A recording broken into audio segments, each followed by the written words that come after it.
네, 안녕하십니까. 김 선생의 문화예술 이야기를 진행하는 강사 김효입니다. 이번 시간에는 서울 남산 시민공원에서 오늘 만날 수 있는 이 김유신 동상에 대해서 알아보도록 하겠습니다.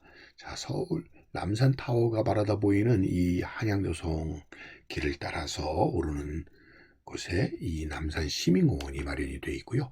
그곳에서는 서울을 바라보고 있는, 서울 중심을 바라보고 있는 김유신 동상을, 장군상을 이렇게 만날 수가 있는데요. 여러분들이 잘 아시다시피 신라의 삼국통일 전쟁에서 큰 공을 세웠고 백제를 멸망시킨 신라의 무신이 바로 이 김유신이 되겠죠. 본관은 김해 김씨가 되겠고요. 가야국 김수로 왕의 12대 손으로 15세 되던 해에 화랑이 되어서 낭도를 이끌고 수련하다가 신라군이 고구려 낭비성을 공격할 때 적진에 돌입을 해서 유린을 함으로써 고구려군을 격파하는 데 큰 공을 세웠고, 또 암양주 군주로서 백제군을 격퇴해서 신라의 통일전쟁에서 뚜렷한 공적을 세웠던 신라 정권의 중추적 인물이 되었던 분이죠. 당나라가 백제와 고구려를 멸망시킨 후에 신라까지 침략해 삼국을 지배하려는 양상을 보이자 군사주의를 하며 지도적 역할을 했었던 분이로 이렇게 평가되고 있습니다. 자, 이렇게 말을 타고 있는, 그래서 저 앞으로 진격해 나가고 있었던 지도자로서의 용맹한 장군으로서의 모습을 이렇게 조상을 새겨놓고 있고요. 이것이 세워진 해로 이렇게 되어 있는 것은 당시 김성곤 공화당 재정위원장이 바쳤다라고 이렇게 되어 있고, 서기로 따지면 1969년에 건립이 됐다라고 하는 내용이 적혀져 있는 것을 확인해 볼 수가 있겠습니다. 자, 이런 조상들이 건립이 되게 되었던 것은 1968년부터 72년 사이에 정부 주도로 이루어졌다라는 사실을 애국선열 조상건립위원회라는 걸 통해서 확인해 볼 수가 있겠습니다. 애국선열 조상건립위원회라고 하는 것이 우리나라의 15분의 위인의 동상을 제작하게 되는데요. 이 당시에 만들어졌던 동상으로는 강감찬, 김대건, 김유신, 사명대사, 세종대왕, 신사임당, 원효대사, 유관순, 윤봉길, 이순신, 이율곡, 이퇴계, 을지문독, 정몽주, 정약용 등이 해당이 되겠습니다. 다양한 시대와 다양한 인물들을 이 시기에 15분을 말해서 동상을 제작했다는 걸 알 수가 있는데요. 물론 첫 번째 프로젝트로 세워지게 된 것은 우리가 잘 아는 바로 이 충무공 이순신 동상이 되겠습니다. 당시 박정희 대통령의 의중이 가장 중요했기도 했고, 특히 서울의 중심 세종로와 태평로에 이 일본의 기운을 제어한다는 이런 풍수적인 목적 등이 가미가 되어서 오늘날까지 그 자리에 충무공 이순신 동상이 세워져 전해오고 있다라고 보시면 되겠습니다. 자, 이것과는 다르게 장소가 옮겨져 버린 동상들도 많이 있지만, 현재 이 15분의 동상은 오늘까지 모두 존재오고 있는, 그래서 당시로서는 우리나라의 주요 조각가들이 모두 참여했었던 대규모 프로젝트였다고 볼 수 있겠습니다. 당시의 건립 내역들을 보게 되면 제일 첫 번째 1968년도에 4월 달에 충무공 이순신 동상이 김세중 작가에 의해서 세워지게 되는데, 재밌는 사실은, 여러분들 주목할 만한 사실은 이 헌납자가 있다는 사실입니다. 이 당시에는 대통령 자신이 이를 헌납했다라는 것이 하나의 주목할 만한 일이라고 볼 수가 있겠고요. 그 당시에 그 명문을 썼던 분은 이은상에 의해서 명문이 쓰여졌었다라는 점이 되겠습니다. 이 시기에 같이 세워지게 된 것이 세종대왕, 이거는 김종필 공화당 의장이 헌납을 한 것으로 되어 있고요. 그 다음에 유정 사명대사, 이것은 또 불교신문 사장이 헌납을 한 것으로 되어 있어 1차 연도에 이렇게 세 분이 세워지게 되었다는 것을 알 수가 있습니다. 당시 이 건립이 기공이 되었을 때, 준공이 되었을 때 이순신 동상 기념식에 참여했었던 당시 박정희 대통령과 유경수 여사의 모습이 담긴 사진을 통해서 이분들이 주도에 의해서 이렇게 지금까지 전해져 오는 이 세종로 내거리에 이순신 동상이 건립이 되었다라는 것을 알 수가 있겠습니다. 지금도 이 광화문 광장의 중심에 또 이순신 동상이 세워져 있는 것을 여러분들 확인해 볼 수가 있고요. 자, 특히 이 자리에 이렇게 세우게 된 것은 바로 이 세종로를 지켰었던 정궁이었던 조선 왕조의 영궁이었던 경복궁의 정문인 광화문이 보시다시피 원래 자리를 떠나서 삼청동 쪽으로 이렇게 이전을 하게 되고 그 자리에 조선총독부 건물이 이렇게 세워지게 되었다는 것이죠.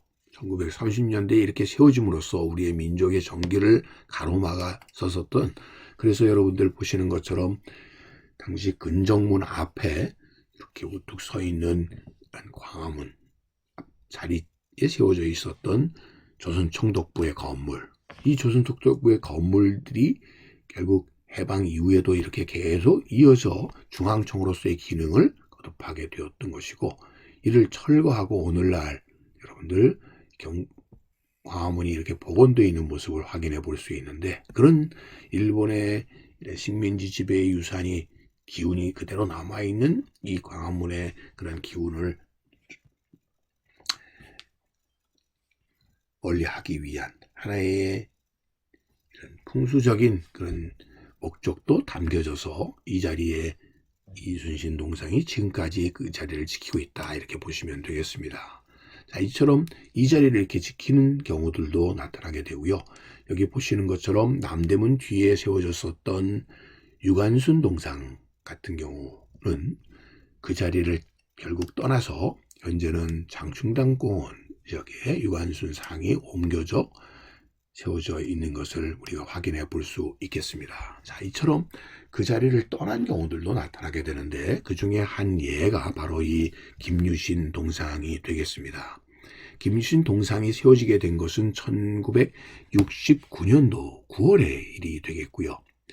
현재는 71년도에 남산공원으로 이전되었던 것으로 이렇게 여러분들 여기서 확인해 볼 수가 있겠습니다. 그런데 주목할 만한 것은 바로 이 김유신 동상을 헌납한 사람이 국회의원 김성곤이라고 하는 점이 되겠습니다.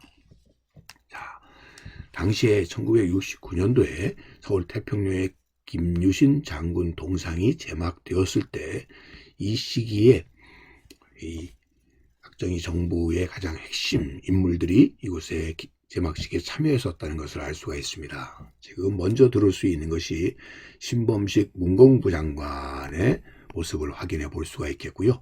그 다음에 들을 수 있는 분이 바로 이 박종규 경호실장의 모습을 확인해 볼 수가 있겠고, 그 다음에 여러분들 이우락 비서실장, 그리고 당시 대통령이었던 박정희 대통령 맨 오른편에 김성곤 공화당 재정위원장이 이렇게 제막을 하고 있는 것을 볼 수 있는데, 좀 전에 말씀드렸던 것처럼 후원자, 결국 헌납자가 바로 이 김성곤 국회의원이었기 때문이 되겠습니다. 당시의 모습이 되겠는데요. 당시 서울시청 앞에 이 태평로에 위치하고 있었다라고 하는 점에서도 이 동상이 세워진 자리 자체가 대통령이 헌납을 한 이순신 동상으로부터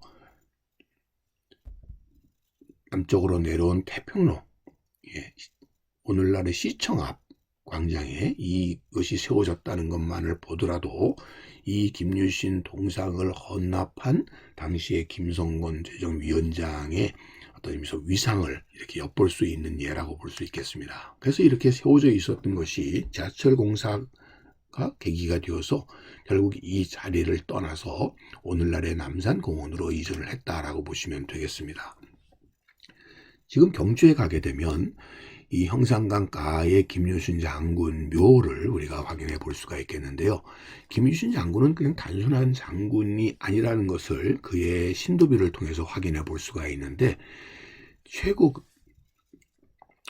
직책이었던 태대각간에 올랐었던 분이기도 하지만 또 후대에는 흥무대왕으로서 이렇게 왕으로서 추중까지 되었었다라는 점에서 이분에 대한 평가는 시대에 따라서 대단히 높게 평가되어서 신라 왕의 이런 격까지 또 격상했다라고도 볼 수가 있겠습니다.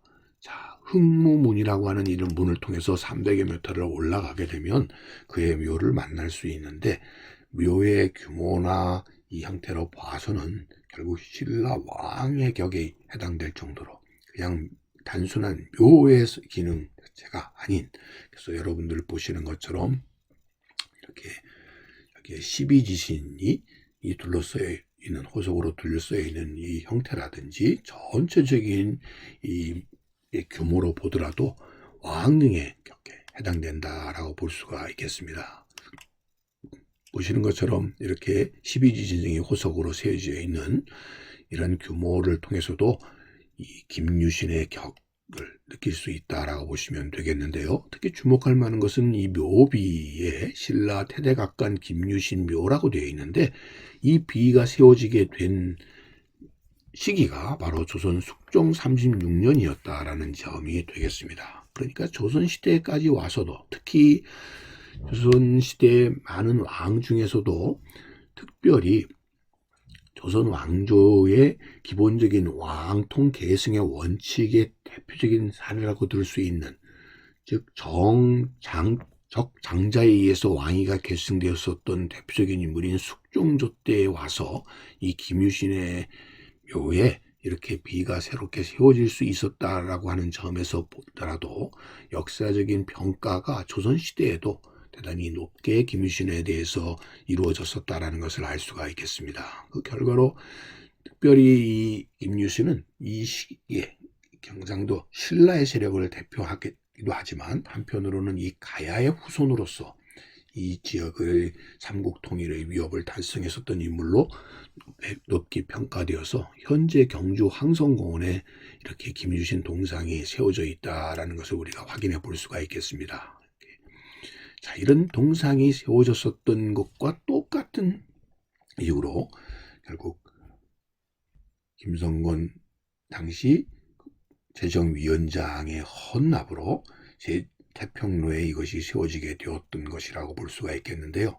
아이러니컬하게도 이렇게 당시 공화당의 특히 4인 체제 속에서 가장 중심 멤버였었던 김성곤 재정위원장이 결국 항명파동으로 결국은 구정치인과 TK 세력의 중심이었었던 김성곤은 결국 남산에 있었던 당시의 중앙정보부에 끌려가 고문을 받고 결과적으로는 정계를 은퇴하게 되는 이런 정치적인 몰락을 겪게 되었었던 그 남산에 그가 헌납했었던 김유신 동상이 또 옮겨가서, 물론 지하철 공사라고 하는 부득이한 사정이 있긴 했습니다만 결국 그런 상황 속에서 이렇게 같은 해에 옮겨가게 되었고, 결과론적으로는 이것이 계기가 되어서 공화당이 1인 독재 체제라고 하는 것을 구축해서 10월 유신 이후에